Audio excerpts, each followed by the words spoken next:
Assalamualaikum friends, welcome back to Mahek Fatima channel. Hope you're all doing good. So friends, in this video we are going to discuss the chapter nature and significance of management. In this video I'll complete the concept of characteristics of management, objectives of management, importance of management, nature of management and levels of management. So let's get started.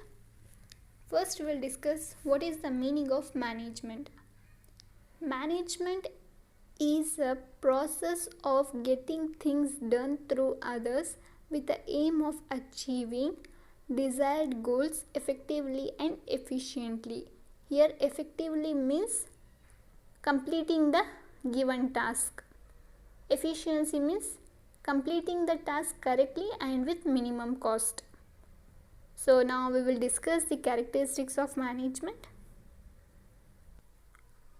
So first characteristics of management is a goal oriented process.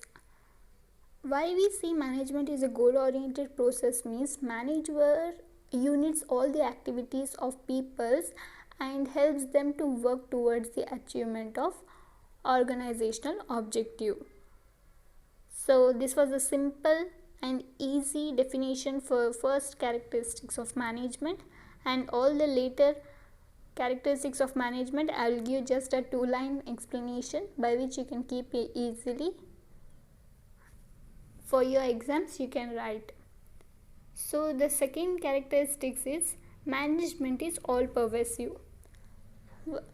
Management is all pervasive. It states that management is applicable to all types of organization, whether they belong to business or whether they are non-business, service, trade or manufacturing.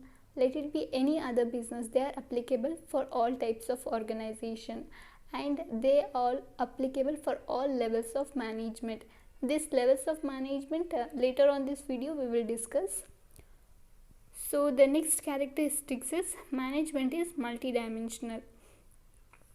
We say management is a multidimensional because it is like a complex activity, because one person or a group of persons have to perform several activities. So it is considered as a complex activity. In this multidimensional, there are 3 subdivisions: management of work, management of people and management of operation. In the braces I have written it. You can note down if you required. So first is management of work. You know guys, every management is established or every organization is established for doing some work. Without any work, no organization is established. So management is concerned with work. Management of people. Management of people means like for doing a work we need human resources, which is a very essential thing for a management. So this is one of the asset of organization without which we cannot perform any organizational activity. So management of operation. Now what is this operation means? So the people are trying to do the work, or people are doing the work for achieving some or for producing some commodities. So this process of producing a commodity or a service is called operation. Hope you have understood the 3 characteristics of management. Let's move to the next. Management is a group activity. As I said you that people working together in unit is called group activity, because in management not only an individual can work. We require a group of people to do or to manage the things. So it is called as management is a group activity. Management is a continuous process. Obviously management is a continuous process because first we have to plan, then we have to organize, then we have to staff, and then we have to direct, and at last we have to control. After again that we have to go for planning. So management never ends. It is a continuous process. Management is dynamic function. Obviously management is a dynamic means it keeps on changing, which is not constant, that is called dynamic. So management is a dynamic function because as the environment change, management also have to adopt its changes and change its goals towards the environment. So hence it is true that management is a dynamic function. Now management is intangible force. Intangible means the thing which is not seen but its presence can be felt. In management we cannot see management, but the operations that are the functions that are performing in the organization can be observed. So it is management is intangible force. Hope guys you have understood the characteristics of management. Let's move to the objectives of management. So objectives of management.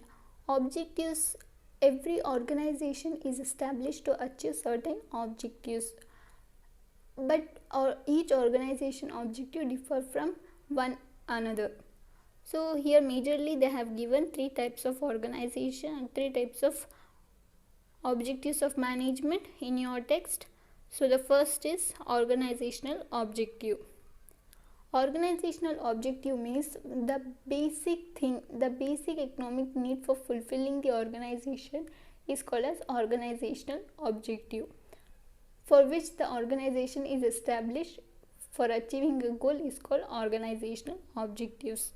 In organizational objectives we see three basic needs, that is survival, profit and growth. So first is survival. When an organization established, the main aim of it, the basic aim of it is to survive in the market. How they can survive means by covering the cost. The organization should earn that much revenue to cover all its cost. So they will not incur any loss and it will survive in the market. So the next is profit.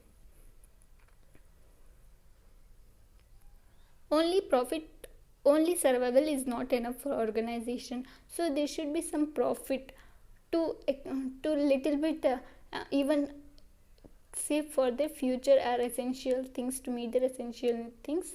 There should be some profit. So the second basic objective of organizational objective is profit. Now growth, as growth in the sense like increasing in the number of employees in the organization or increasing the output level of the organization. In that way the organization should grow. It should not be like, if the organization is small, it should not be like only small. It should keep on expanding, or it should keep on expansion of its branches towards the world. So second is social objective. Social objective means as organization is established, is a part of society, some basic things that they have to do for the society, like they have to use eco-friendly methods of producing the commodities, or they have to give employment opportunities for the people who are seeking in job seekers. They have to provide basic amenities for the society like schools, colleges, hospitals, etc. And they have to give quality goods to the people. They should not cheat the people. So these are the social objectives of management. Now the last objective of management is personal objective. What is this personal objective? In an organization, every individual comes with a personal objective, like they have to get competitive salary, that is increase in the salary, increase in their job status. They have to work in a safe environment. These are all the certain personal objectives that a management has to satisfy for the individual. So friends, hope you have understood the objectives of management. Now let's move to the importance of management. So the first importance of management is management helps in achieving group goals.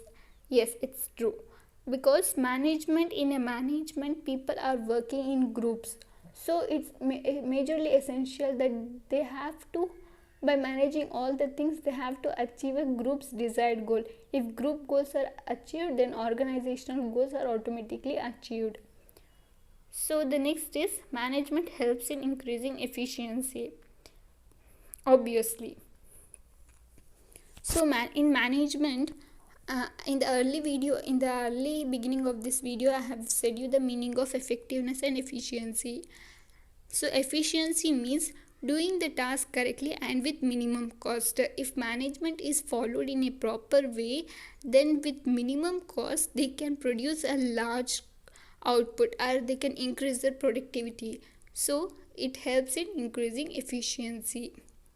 The third point is it helps to create dynamic environment. Yes, it's also true, because in management people will be in a secure and familiar environment. They will not knowing about the newer and challenging environment. When management takes this type of dynamic environment, people they try to adapt their to work in a newer and challenging environment. They will become more creative. They will be like, oh, I can do this work in this way. They get trained and they get improvement in their skills. So this is what about helps to create dynamic environment.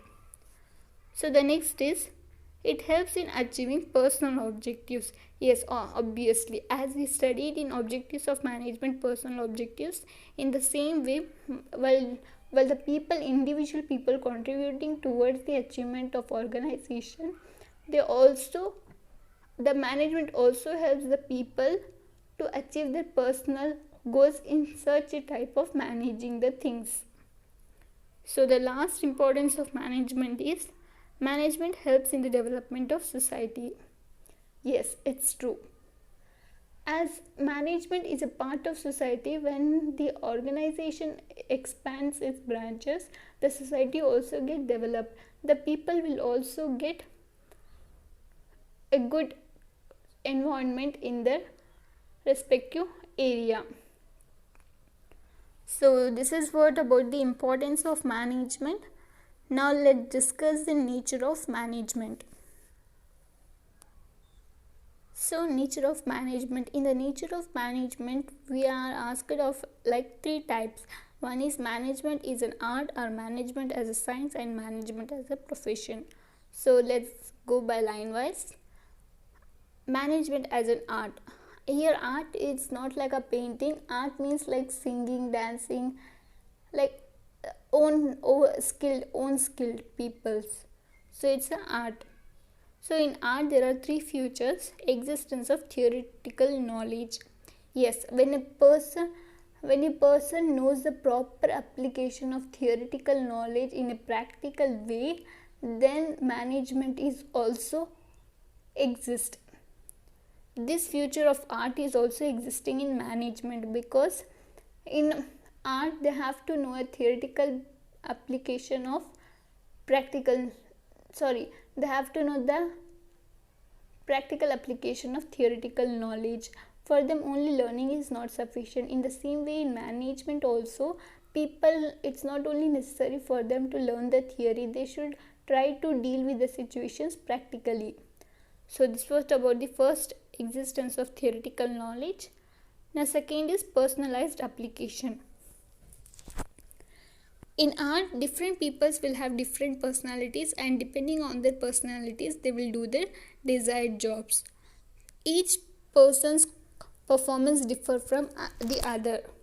In the same way in management also, different managers, though they will get the same learning or coaching, but the way managing of their things is different from each other.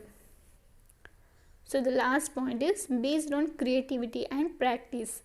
Yes, art is a combination of imagination and intelligence. In the same manner, management is a thing that a manager should create something beyond the principles while dealing with the situation. And by doing practice in art, the artists become perfect. In the same way, the management while applying the principles of management, the managers become perfect. So this was about the management as an art and the comparison of managing with the art. So the next one is management as science. So in management as a science, there are systematized body of knowledge. Yes, in science there is a systematic body of knowledge. In management also, the vocabulary or the principles. There is a vast knowledge available in management also, by which a person can easily learn what it's about dealing with. So the next is based on observation and experiments. In management, in art, all the things are done by observing and doing repeated experiments to check it whether it comes the same again and again. In management also they follow this principle. They adopt the principles by observing and repeated experiments.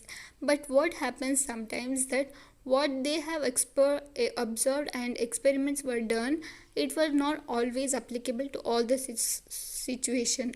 So it is said like management is an inexact science, though it's applying, but it's not really worth of it. So the next is universal validity. The law of gravity, even in India, if you say the law of gravity, the same meaning will be applicable. Even if you go for Switzerland or any other country, the same law will be applicable. But management differs and the people will modify the principles depending on the situation. So it cannot be said that universal validity is there in management, though the people can use the techniques, but it is not like it will give a perfect solution for the situation. The managers have to see and they have to try to modify the principles based on the situations. So the next is management as profession. We know professions like chartered accountant, doctor and lawyer. These are some of the professions which we have known. So first future of profession is well defined body of knowledge. Yes, while we are pursuing about a profession, we have to know a deep knowledge about that particular profession.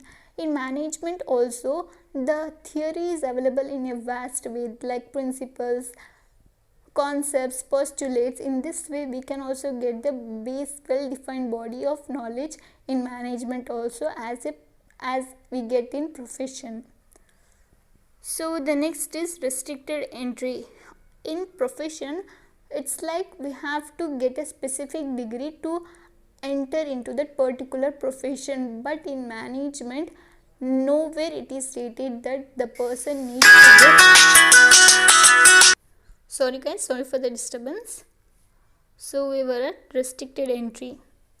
So in profession, as I said, a person have to get a specific degree to enter into a particular profession, but in management it is nowhere stated that a person should be qualified this much or a person should get a certain degree to be a manager. So restricted entry is not there in management, but it is there in profession. The next one is professional association. Yes, professional association means it is an association in which the people are the professional members will get their guaranteed certificates, or it will grant a certificate to them that they are professional. Like an example for lawyer, all lawyers should be a member of the bar council to get the knowledge about the laws. But in management, though there is a association called AIMA. So in this, it's not necessary that all managers should be a member of it, because it's nowhere stated that in management all the members should be a particular, they should have to get this particular knowledge.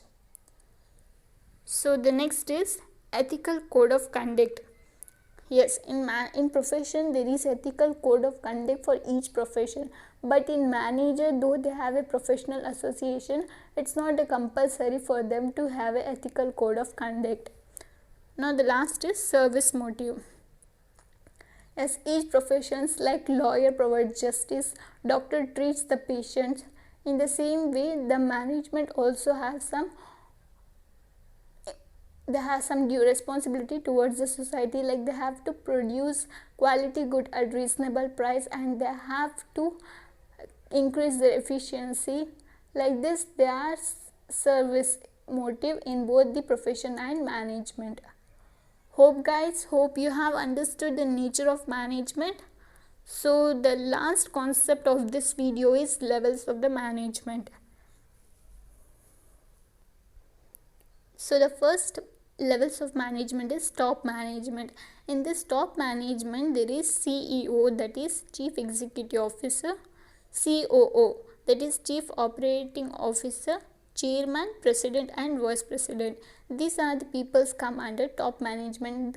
The work of these people is very stressful, and they are the main responsible for the welfare of the society, and also they are the survival of organization. These peoples have to perform a complex activity, like they have to work for long hours and they have certain commitments towards the organization. They have to implement policies that, like, if they have to perform a particular venture or a particular program, they have to implement policies for that, and they have to look after the overall organization. So this was about the top management. The next level of management is middle management. In this middle management, division managers such as like finance manager, marketing manager, sales manager, etc. So this, what the work of these people means, they have to communicate the policies implemented by top level management to the lower level management, as they are the link between the top level and the operating level. So they have to motivate that people to work in a good way and to work in a effective and efficiency way. So they have to coordinate with other departments also to maintain a smooth functioning of the organization. So this was about the middle level management. The last level is supervisory or operational management. Under this, there are foremen and supervisors. The work of these people is, these people are given a limited authority, but the work of them is very important because they directly deal with the workers. It is very necessary for the middle management and top management that what the policies implemented by top level management and communicated by middle level management, they understood it in a proper way. If the foreman or supervisor didn't understand the policy and they are not unable to communicate to the workers, then there will be a very huge loss to the organization. So these peoples are near to the place of work or action, and they have to look after the workers that they do it in a proper way, or they are getting all the efforts of their workers to get the organizational goals fulfilled.